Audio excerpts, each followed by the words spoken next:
शिमला केसरी देख रहे सभी दर्शकों का स्वागत है। नमस्कार, मैं हूँ रेशमा कश्यप और हमारे साथ आज फिर से जुड़े हैं हमारे senior journalist Kuldeep Sharma ji.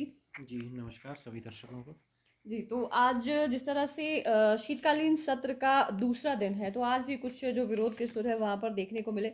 NPS को लेकर वहां पर जो विरोध प्रदर्शन है वो भी देखा गया, लेकिन उससे पहले वहां पर सदन में जो विपक्ष है उनकी तरफ से वॉकआउट किया गया। तो क्या उनका वॉकआउट करने का कारण क्या रहा, उसको लेकर सबसे पहली जो अपडेट है आप तक पहुंचा रहे हैं। जी हाँ। विधानसभा के शीतकालीन सत्र के दूसरे दिन भी जो है विपक्ष ने जो है अपनी मांगों को लेकर जो है अपना पक्ष रखने के लिए फिर से जो है मामले को उठाया। और आज मामला था कि जो पुलिस कर्मचारियों की जो वेतन विसंगतियां है, जिसको लेकर जो है पुलिस कर्मचारी जो है, आपने देखा होगा कि मुख्यमंत्री आवास ओक ओवर तक पहुंच गए थे।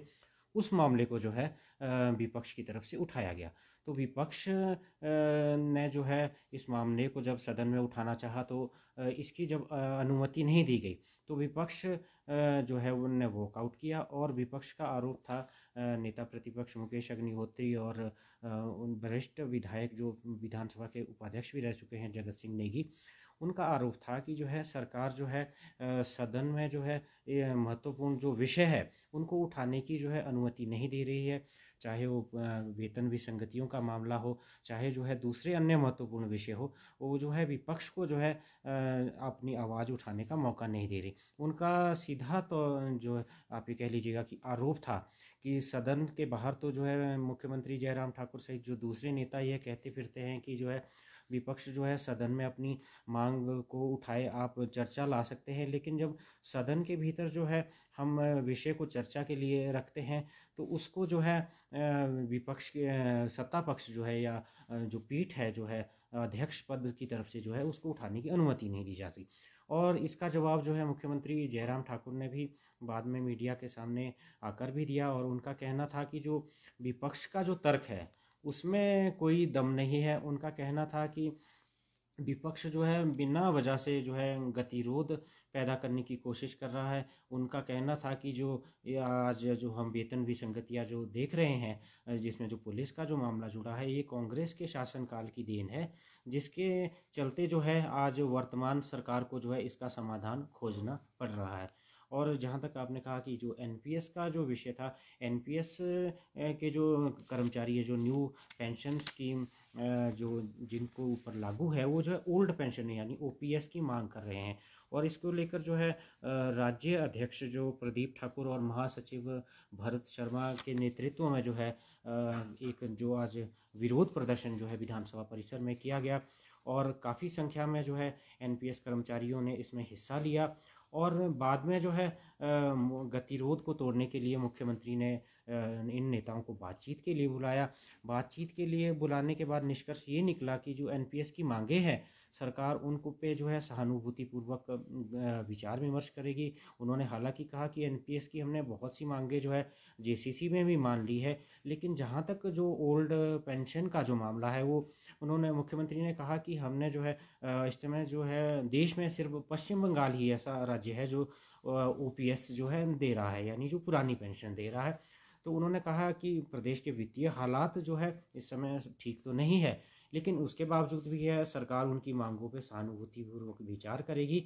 और उसके लिए जो है सरकार की तरफ से जो है कमेटी गठित करने का निर्णय लिया गया। जी जी, तो आज इस तरह की चीज़ें यहाँ पर देखने को मिली। दूसरे दिन सदन में एक तरफ वॉकआउट, उसके बाद एनपीएस की बात और ओपीएस के लिए जिस तरह से जो कमेटी बनाने की बात भी वहाँ पर की गई थी। तो इसके अलावा जैसे जो कैबिनेट की बैठक आज होनी थी उसे भी अब पोस्टपोन कर दिया गया है। तो अब ये जो कैबिनेट की बैठक है शिमला में होने वाली है, 18 दिसंबर को ये जो कैबिनेट की बैठक है होने वाली है। क्या क्या जो महत्वपूर्ण निर्णय इसमें हो सकते हैं जो सरकार ले सकती है, जिस पर मुहर सरकार लगा सकती है, उसको लेकर अपडेट आप तक पहुंचा रहे हैं। जी हाँ। जैसे कि हमने कल बताया था आपको कि मंत्रिमंडल की बैठक जो है वो आज होने वाली थी, लेकिन जो है देर साएं जो आप ये कह लीजिएगा कि इस बैठक को जो है स्थगित कर दिया गया। उसका कारण ये बताया गया कि जो आज जो विधानसभा में बिजनेस है वो काफ़ी था। और सरकार ने जो है अब जो शीतकालीन का जो सत्र है उसको जो है निपटाने के बाद जो है शिमला में जो है 18 दिसंबर को मंत्रिमंडल की बैठक रखी गई है शिमला में, और दोपहर बाद जो 3 बजे होगी। इस बैठक में वही एजेंडा है जो जो आज होने वाली बैठक के लिए प्रस्तावित था। उसमें क्या है, सबसे जो महत्वपूर्ण है, जो जेसीसी में जो सरकार की तरफ से जो निर्णय लिए गए हैं, पंजाब पे स्केल को जो है प्रदेश में लागू करना है, और जो दूसरा है 3 साल की अवधि को, अनुबंध अवधि को जो है 2 साल करना है, और जो अन्य महत्वपूर्ण जो निर्णय जेसीसी की बैठक में लिए गए हैं उस पे जो है मोहर लगनी है। और कहीं ना कहीं जो वित्तीय विभाग की तरफ से जो इसको लेकर कसरत की जा रही थी वो भी पूरी नहीं हो पाई, जिसके चलते जो है बैठक को टालने का एक कारण यह भी बताया गया है। तो यानी अब ऐसा माना जा रहा है कि 18 को जो है जेसीसी जो बैठक में जो निर्णय लिए गए हैं उस पे जो है 18 को जो मंत्रिमंडल की बैठक है उसमें मोहर लग सकती है। मंत्रिमंडल में जो है इसके अलावा जो है, जो आपने देखा होगा कि करुणामूलक आधार पर जो बड़े लंबे समय से जो मामला लटका हुआ है उसको लेकर जो है कमेटी गठित की गई है मुख्य सचिव की अध्यक्षता में। उसकी जो सिफारिशें हैं उसका इंतज़ार बार बार किया जा रहा है। मुख्यमंत्री पहले भी कह चुके हैं कि मंत्रिमंडल बैठक में आएगा, पिछली बैठक में भी यह मसौदा नहीं आ पाया, और अब ऐसी उम्मीद की जा रही है जो कल होने वाली, जो माफ़ कीजिएगा 18 तारीख को जो होने वाली मंत्रिमंडल की बैठक है उसमें जो है ये विषय आएगा। और कोविड की जो हालात रहते हैं, चाहे अब आप नया वेरिएंट देख लीजिएगा ओमिक्रॉन है, उसको लेकर जो है एक प्रेजेंटेशन जो स्वास्थ्य विभाग की तरफ से दी जानी है वो भी जो है मुख्य रूप से चर्चा के लिए इस विषय आएगा कैबिनेट में। और जो मौजूदा हालात है प्रदेश में कोरोना को लेकर, संक्रमण की क्या स्थिति है, उस पे भी जो है स्वास्थ्य विभाग और जो शिक्षा विभाग की तरफ से जो प्रस्ताव लाए जाएंगे उस पर जो है विस्तृत चर्चा होने वाली है।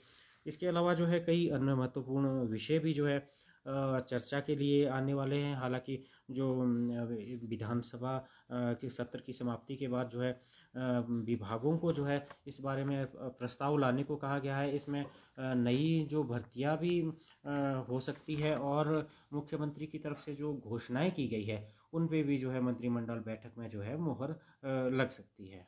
जी, तो देखना होगा ये कि 18 दिसंबर को कौन-कौन से जो निर्णय है कैबिनेट में यहाँ पर लिए जाते हैं। इसके अलावा अगली जो अपडेट है, विधानसभा तो आज से ही जो शीतकालीन सत्र है वो चल रहा है धर्मशाला में। यहाँ पर कुछ जो महत्वपूर्ण संशोधन है वो भी सामने है, उसके बारे में आपको अपडेट देना चाहेंगे कि आज कौन-कौन से जो संशोधन है वहाँ पर आए हैं विधानसभा शीतकालीन सत्र में? जी हाँ, विधानसभा के शीतकालीन सत्र में जो है महत्वपूर्ण जो संशोधन विधेयक जो है आज रखे गए हैं उसमें जो है एक आपने देखा होगा कि जो लोकायुक्त की जो नियुक्ति का जो मामला है, लोकायुक्त की नियुक्ति का जो बड़ा लंबे समय से जो मांग की जा रही है कि जो प्रदेश में जो है महत्वपूर्ण पदों पे बैठे हैं, चाहे मुख्यमंत्री है चाहे उनके जो मंत्रिमंडल सहयोगी है, और जो महत्वपूर्ण पदों पे जो बैठे हुए लोग हैं उनको इसके दायरे में लाया जाए। और ये दायरे में तब लाया जा सकता है जब जो है लोकायुक्त जो है पूरी तरह से क्रियाशील होगा। इसके जी। लिए जो सबसे बड़ी जो दिक्कत जो परेशानी आ रही है वो लोकायुक्त के पद को भरने के लिए सरकार के सामने आ रही। यानी जो अब तक जो प्रावधान है उसके अनुसार ये है कि जो सुप्रीम कोर्ट के जो सेवानिवृत्त जज है, और हिमाचल प्रदेश जो हाई कोर्ट के जो मुख्य न्यायाधीश है वो ही जो सेवानिवृत्त है वो ही इसके लिए अभी तक जो है अधिकृत थे। अब जो है जो नया संशोधन जो विधानसभा में आज रखा गया है उसके अनुसार जो है अब जो हिमाचल प्रदेश विधानसभा से जो सेवानिवृत्त होने वाले जज हैं वो भी जो है लोकायुक्त के लिए पात्र होंगे। यानी इससे जो है सरकार को जो है एक विकल्प मिल जाएगा, और काफ़ी जो नाम जो है जो हमारे माननीय उच्च न्यायालय से जो न्यायाधीश जो सेवानिवृत्त हुए हैं उनको जो है इस पद पे जो है आसानी से जो है उनकी नियुक्ति हो सकती है। इसके अलावा जो है आपने देखा होगा कि हिमाचल प्रदेश में जो है अभी तक एक ही विश्वविद्यालय जो है लंबे समय से जो है क्रियाशील है, और इसके स्थान पर जो है जो दूसरा विश्वविद्यालय जो मंडी में जो है जिसको जो है स्थापित किया जा रहा है सरकार की तरफ से, उस जो सरदार पटेल विश्वविद्यालय का नाम दिया गया है, उसकी जो उसको जो क्रियाशील करने के लिए जो उसके लिए जो एक औपचारिकता रहती है, एक जो विधानसभा में उसके संबंधित जो विधेयक लाना होता है उसको जो है शिक्षा मंत्री गोविंद सिंह ठाकुर की तरफ से आज पेश किया गया। यानी अब जो है जिस तरह से जो हिमाचल प्रदेश विश्वविद्यालय चल रहा है शिमला में, उसी की तर्ज पर जो है दूसरा विश्वविद्यालय जो है मंडी में चलेगा। और इससे क्या होगा कि जो प्रदेश के जो कई जो शैक्षणिक संस्थान है, मतलब गुणवत्ता शिक्षा जो है, आप जो क्वालिटी एजुकेशन है उसमें कैसे सुधार हो सकता है, उसको मदद मिलेगी। यानी जो हिमाचल प्रदेश विश्वविद्यालय पर जो इस समय जो दबाव है पूरे प्रदेश के जो शैक्षणिक संस्थानों पे जो चेक रखने का, वो थोड़ा सा कम हो जाएगा और इससे जो है शिक्षा के स्तर में जो है गुणवत्ता में जो सुधार आएगा।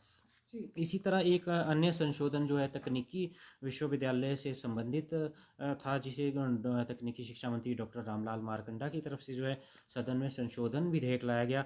इसके अनुसार जो है विश्वविद्यालय के जो कुलपति होते हैं, जो वाइस चांसलर होते हैं, उनकी जो नियुक्ति के संबंध में, जैसे कि जब वो सेवानिवृत्त होते हैं या उनके जो पद छोड़ने की अवधि जो है नज़दीक आती है, तो उसके लिए एक जो सर्च कमेटी है और उसको जो है कुलाधिपति यानी जो प्रदेश के जो राज्यपाल होते हैं, वो जो है 3 महीने पहले जो है एक सर्च कमेटी की वो जो है वो उस तलाश कर सकते हैं, ताकि नए कुलपति को जो है नियुक्ति समय पर हो जाए। इसके अलावा क्या होता है कि जो कई बार ऐसा होता है कि कुलपति जो है बीच में कई बार अवकाश पे चले जाते हैं, कई बार ऐसी परिस्थितियां होती है कि कुलपति का पद रिक्त हो जाता है। तो उस स्थिति में जो है इस पद को किसे सौंपा जाए, उसको लेकर जो है ये संशोधन लाया गया है। और अब जो हमने जो आपको कहा, जो चाहे आपका लोकायुक्त से संबंधित जो संशोधन विधेयक है, चाहे अपना मंडी विश्वविद्यालय जो सरदार पटेल विश्वविद्यालय जिसको नाम दिया गया है, उससे संबंधित जो संशोधन है, और जो तकनीकी विश्वविद्यालय से संशोधन जो विधेयक है, इसको जो है विधानसभा में प्रस्तुत किया गया है। अब सदन में इस विषय को लेकर अगर पक्ष विपक्ष के सदस्य चाहेंगे तो इस पर चर्चा भी हो सकती है और सदन में जो है संशोधन भी ला सकते हैं सदस्य। और उसके बाद जो है ऐसी उम्मीद की जा रही है कि इसी जो सत्र के दौरान जो है इन संशोधनों को जो है पारित किया जाएगा।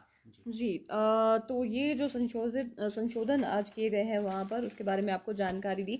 जैसे हमने कुछ देर पहले आपको बताया था कि जो करणामूलक संघ है उनका जो मुद्दा है वो कैबिनेट में फिर से वहाँ पर चर्चा उस पर की जा सकती है। लेकिन इससे पहले अभी क्या होने वाला है, जो करणामूलक संघ है इनकी तरफ से पहले भी चिताया गया था। जब कुछ दिनों पहले हमने आपको अपडेट दी थी, यहाँ शिमला में ही करुणामूलक संघ की ओर से एक सद्बुद्धि जो हवन है यहाँ पर करवाया गया था सरकार के लिए। तो उस दौरान उन्होंने कहा था कि 13 दिसंबर को, यानी कि सोमवार को, जो करुणामूलक संघ के जितने भी लोग हैं, हिमाचल प्रदेश में करुणामूलक आश्रित जो लोग हैं, वो हजारों की संख्या में सोमवार को धर्मशाला में, जहां पर विधानसभा सत्र चल रहा है शीतकालीन, वो विधानसभा का घेराव करेंगे अपनी मांगों को लेकर। तो हम कह सकते हैं कि 135 दिन हो गए हैं लगातार क्रमिक अनशन करते हुए जो कर्णमूलक संघ है उनको, और जितने भी लोग यहाँ पर शिमला में ही यहीं पर जो ये इनका प्रोटेस्ट है वो चल रहा है। तो इसको लेकर जो अब इन्होंने नया जो रास्ता इख्तियार अब किया है, अब ये सीधा वहां पर तपोवन में जाने वाले हैं और वहां पर घेराव करने वाले हैं विधानसभा का। क्योंकि जब से मानसून सत्र शुरू हुआ था तब से लेकर कर्णामूलक संघ के जो लोग हैं यहाँ पर अपनी मांगों को लेकर लगातार जो अनशन है कर रहे हैं, क्रमिक अनशन जो इनका चल रहा है। लेकिन अभी तक सरकार की तरफ से कोई भी मात्र आश्वासन ही मिलता जा रहा है। चाहे हम बात करें कैबिनेट की जितनी भी अभी तक बैठक हुई है, कमेटी भी बना दी गई, चर्चा भी की जा रही है कैबिनेट में, बीच बीच में जेसीसी की जब बैठक हुई थी उस बीच में भी इस मुद्दे को उठाया गया था। लेकिन अभी तक जिस तरह से जो उनकी मांगों पर जो गंभीरता से प्रशासन की तरफ से जो चीज़ें होनी चाहिए थी मांगों के लिए, अभी तक कुछ भी सामने नहीं निकल कर आया। हम कह सकते हैं कि मात्र अभी तक कर्णमूलक आश्रित को केवल आश्वासन ही मिल रहा है। तो तमाम जो रास्ते इख्तियार करने के बाद अब एक और जो कोशिश है यहाँ पर कर्णामूलक संघ की तरफ से की जा रही है। तो जो प्रदेशाध्यक्ष हैं कर्णामूलक संघ के, अजय कुमार, उन्होंने हमसे जानकारी देते हुए उन्होंने बताया है कि हजारों की संख्या में प्रदर्शन करने वाले हैं कर्णामूलक आश्रित धर्मशाला में, जैसे हमने आपको बताया। क्योंकि लगातार जो सरकार है, कोई भी सकारात्मक जो परिणाम है वो नहीं निकल पा रहा है।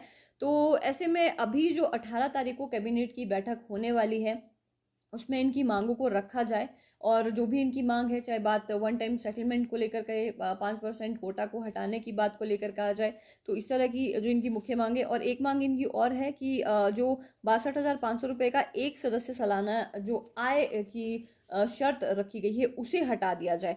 तो ये कुछ मुख्य मांगे हैं जिनको लेकर लगातार ये यहाँ पर बैठे हुए हैं, लगातार अनशन पर। और इनका ये भी कहना है कि अन्य जो राज्य हैं वहाँ पर जो करुणा मूलक आश्रित है उन्हें 3 से 6 महीने के अंदर अंदर जो नौकरियां हैं उन्हें मिल जाती है, लेकिन हिमाचल में ही यहाँ पर बहुत सारे ऐसे परिवार हैं जो करीब 15 से 20 सालों से लेकर अभी तक जो नौकरी का इंतजार करे, लेकिन अभी तक उन्हें जो उनका अधिकार है, उन्हें जो नौकरी है वो नहीं मिली है।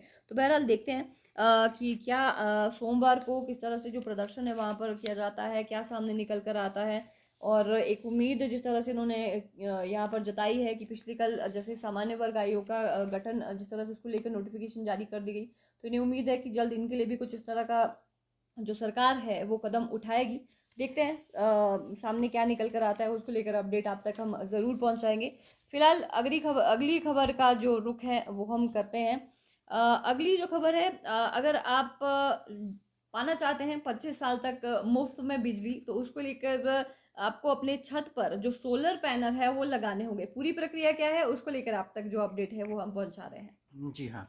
प्रदेश में जो है आपने देखा होगा कि कई घरों पे जो है सोलर पैनल लगने भी शुरू हो गए हैं, और इसके लिए जो है केंद्र और प्रदेश सरकार की तरफ से बाकायदा सब्सिडी जो है अनुदान भी दिया जा रहा है। तो अब अगर आप जो है अपनी छत पे जो है घर के छत पे जहाँ धूप आती हो वहाँ पे अगर आप जो है सोलर पैनल लगाना चाहते हैं तो 25 साल तक की अवधि के लिए जो है आपको मुफ्त बिजली मिल सकती है। और इसके लिए जो है बिजली 3 किलो अगर जो वाट का जो एक प्लाट होता है उसमें जो है 12 यूनिट बिजली मिलती है। और जो है ऊर्जा मंत्रालय जो है की तरफ से जो है संबंधित जो विभाग है वो जो है इसको आपको स्थापित करने में मदद करता है। इसके अलावा जो है 40% सब्सिडी जो है अनुदान जो है वो केंद्र सरकार की तरफ दिया जाता है, और जो प्रदेश सरकार भी जो है वो 10% जो है अनुदान देती है।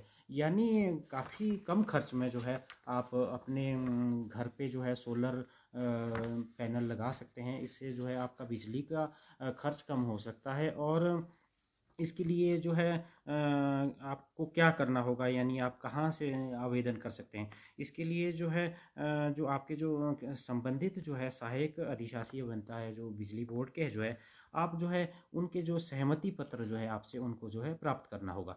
तो इसके अलावा जो है हिम ऊर्जा है उसकी वेबसाइट पर भी ये जो है जानकारी उपलब्ध है, और उसके आधार पर जो है हिम ऊर्जा में आप अपना पंजीकरण करवा सकते हैं, और इसके लिए आप जो है पात्र हो सकते हैं।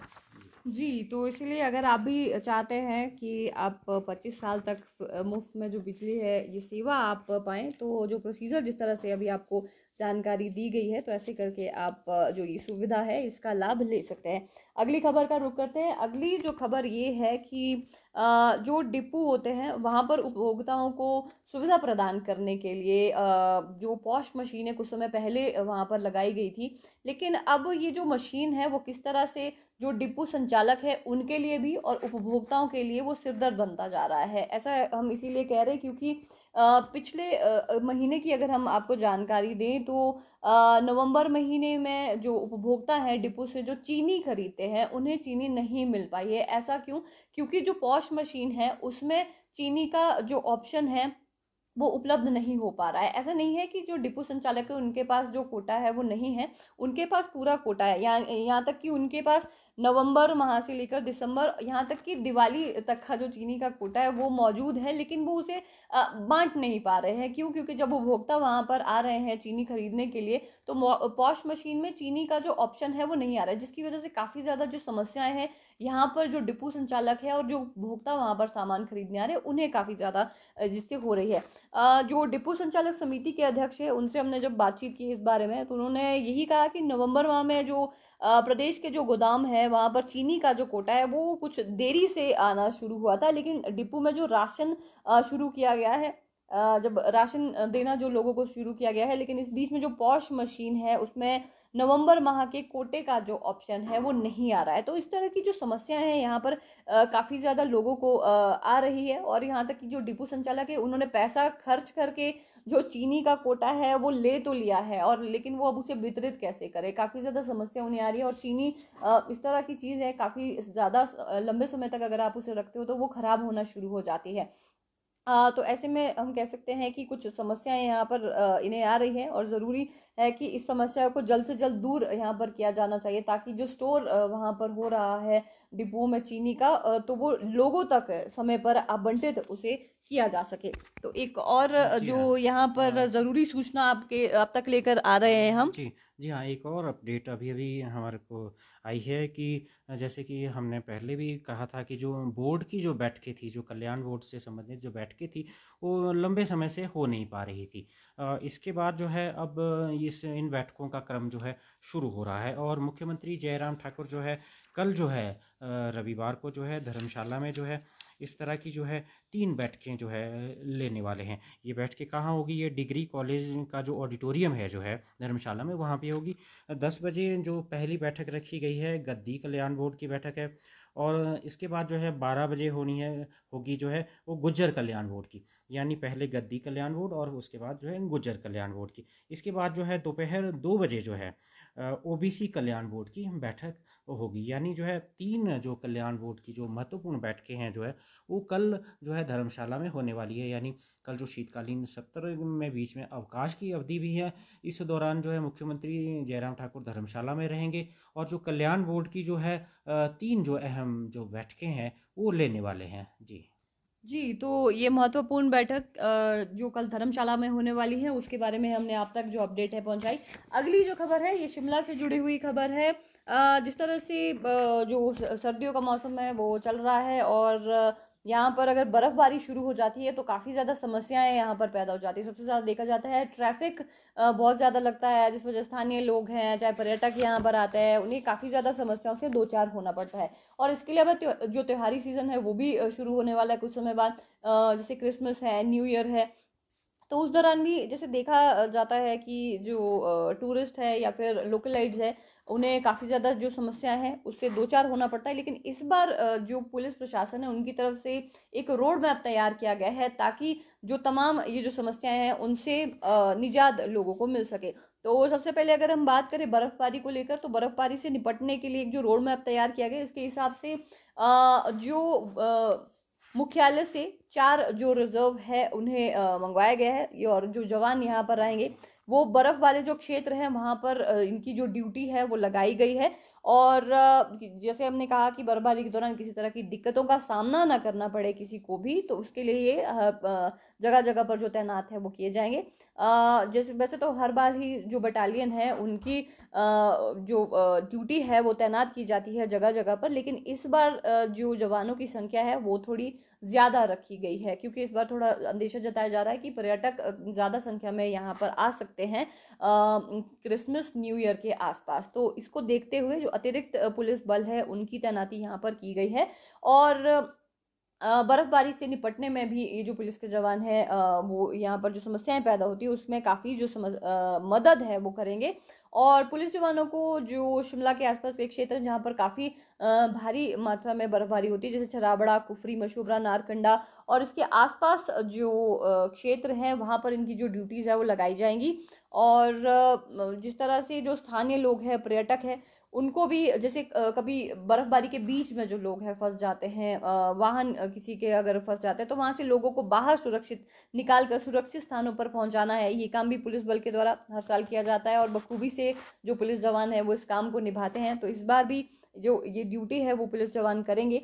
और जैसे बर्फबारी देखने के लिए कुफरी की तरफ जो पर्यटक है वो रवाना होते हैं, और इसके बाद जितने भी जो शिमला आने के लिए सोचते हैं लेकिन बर्फ की वजह से जो वहां पर फंस जाते हैं, जैसे कि हमने आपको बताया, तो उनके वाहनों को सुरक्षित स्थानों पर ले जाना या फिर उन लोगों को सुरक्षित स्थानों पर पहुंचाना ऐसी बर्फबारी के बीच में, तो उसको लेकर भी जो पुलिस जवान यहाँ पर काम करेंगे। और इसके साथ साथ जो पुलिस विभाग ने सभी जो थाने और चौकी है उन्हें भी अलर्ट कर दिया गया है कि जैसे ही जो मौसम खराब होता है तो मूवमेंट पर वो ज़रूर नज़र रखें, कितने जो वाहन हैं जा रहे हैं इस तरह की जगहों पर जहाँ पर अगर बर्फबारी ज़्यादा, अगर हैवी स्नोफॉल हो जाता है, किसी तरह की समस्याएं वहाँ पर ना हो, इस तरह की जो चीज़ें हैं पहले ही निर्देश यहाँ पर जारी कर दिए गए हैं। और इसके अलावा तमाम एक चीज़ जो हम देख पा रहे हैं कि जो सोशल मीडिया के जरिए जो पुलिस प्रशासन है तमाम जो अपडेट है वो बार बार सोशल मीडिया के, चाहे जो फेसबुक पेज है या फिर जो अलग अलग माध्यम है सोशल मीडिया, ट्विटर की बात की जाए तो तमाम जो अपडेट है इनकी तरफ से जारी की जाती है। और चाहे कहीं रोड अगर बंद हो गया हो, लैंडस्लाइड हो गया हो, एक्सीडेंट हो गया है, छोटी से छोटी अपडेट इस तरह से जो पुलिस प्रशासन है इनकी तरफ से लोगों तक पहुंचाई जाती है। और न्यू ईयर में जाम को लेकर जो सबसे ज़्यादा स्थिति उत्पन्न होती है उससे निपटने के लिए जो है पुलिस ने पूरी तरह से यहाँ पर कमर कस ली है। विशेषकर जब बर्फबारी होती है उस दौरान जो जाम है वो कुफरी और ढली जो क्षेत्र है वहां पर सबसे ज़्यादा लगता है। और इससे निपटने के लिए भी पुलिस जवानों को पहले ही अलर्ट कर दिया गया है। और इस बार पुलिस जो है वो ये दावा ज़रूर कर रही है कि इस बार उतनी ज़्यादा जो समस्याएं हैं वो पैदा नहीं होंगी। आम तौर पर जिस तरह से न्यू ईयर और त्योहारी सीजन के बीच में देखने को मिलता है, पिछले 2 सालों की अगर हम बात करें तो कोविड की वजह से वैसे ही कोई जो इवेंट यहाँ पर शिमला में नहीं हो पा रहे हैं, पर फिर भी जिस तरह से यहाँ पर पुलिस दावा कर रही है, देखते हैं कि जो पुलिस प्रशासन ने जिस तरह से कहा गया पूरी तरह से वो तैयार है। क्योंकि जो त्योहारी सीजन जब होता है तो उस टाइम पे हिमाचल माफ कीजिएगा शिमला में, अकेले शिमला में ही यहाँ पर 10,000 से ज़्यादा जो वाहन है पर्यटकों के वो यहाँ पर एंटर करते हैं। और ऐसे में 3-4 दिन तक जो जाम की समस्या, पार्किंग नहीं मिल पाती है और ऊपर से अगर बर्फबारी हो तो ऐसे में जो पर्यटक है उन्हें वाहन चलाने का यहाँ पर वैसे ही अनुभव नहीं होता। तो ऐसे में हम कह सकते हैं कि इस तरह की जो चीज़ें यहाँ पर आम तौर पर जो समस्याएं देखने को मिलती है, तो इस तरह से कहा गया है पुलिस प्रशासन की तरफ से पूरी तरह से वो तैयार है निपटने के लिए। तो देखते हैं जब ये जो बटालियन यहाँ पर मंगाई गई है, जगह जगह पर जो पुलिस बल तैनात रहते हैं, और इसके अलावा एक जो इमरजेंसी नंबर उनकी तरफ से जारी किया गया है, इमरजेंसी रिस्पांस जो सिस्टम है 112, कभी भी इस तरह की कोई समस्या आपको होती है तो उसमें आप यहाँ पर नंबर पर डायल करके वो नंबर 112 जैसे हमने आपको कहा, और जो जिला प्रशासन है उनकी तरफ से जो एक नंबर बताया गया है जो आपदा प्रबंधन का नंबर है विभाग का, तो ये 1077 नंबर है जिस पर आप कोई भी आपको इमरजेंसी होती है, आपके वाहन कहीं फंस गए हैं, एक्सीडेंट हो जाता है या किसी भी तरह की जो सूचना आप पहुंचाना चाहते हैं इस नंबर के जरिए आप पहुंचा सकते हैं। तो अगली जो अपडेट है ये हमने आपको पुलिस की तैयारियों को लेकर जो अपडेट है वो पहुंचाई। अगली जो खबर है वो कोरोना की अपडेट आप तक हम पहुंचा रहे हैं। आज अगर हम आपको जानकारी दें तो कोरोना की वजह से एक व्यक्ति की मृत्यु हुई है हिमाचल प्रदेश में कोरोना के चलते। और अगर हम बात करें हिमाचल प्रदेश में आज जो कुल कोरोना के मामले हैं वो 45 नए मामले सामने आए हैं। और शिमला का भी हम आपको बता दें 8 नए जो मामले सामने आए हैं। ये जो मौत है ये कांगड़ा में 80 वर्षीय महिला की मौत हुई है कोरोना के चलते। और हिमाचल प्रदेश में ये जो 45 नए मामले हैं ये कहाँ कहाँ पर सामने आए हैं वो भी आपको हम बताना चाहेंगे। सबसे पहले कांगड़ा से 1 मामला सामने आया है, हमीरपुर से 5 नए मामले सामने आए हैं, और मंडी से 3, शिमला से जैसे हमने आपको बताया 8 मामले, और सिरमौर से 1, सोलन से 7 और ऊना से 16 मामले सबसे ज़्यादा जो है यहाँ पर सामने आए हैं। और जैसे हमने आपको बताया पिछले 24 घंटों में 56 जो लोग हैं कोरोना से वो अपनी जंग जीत चुके हैं। और अब जो कोरोना से मौत का आंकड़ा है वो 3,843 पहुंच गया हिमाचल प्रदेश में अभी तक जो कोरोना से जान गई है। इसके अलावा जैसे हमने आपको बताया शिमला से ये जो कोरोना के नए मामले कहाँ कहाँ से सामने आए हैं, ये मतियाना से 2, मशोबरा से 1, कुमारसैन से 3, भट्टा कुफर से 1 और लालपानी से 1 मामला सामने आया है। तो पिछले 24 घंटों की तमाम जो महत्वपूर्ण अपडेट है वो हमने आपसे साझा की है। तो और फिलहाल के लिए आपसे इजाज़त चाहेंगे, और अब हम आपसे मिलेंगे सोमवार को इसी समय नई अपडेट के साथ। फिलहाल के लिए आपसे हम इजाज़त चाहेंगे, तब तक के लिए आप इसी तरह से बने रहिए शिमला केसरी न्यूज़ के साथ। नमस्कार।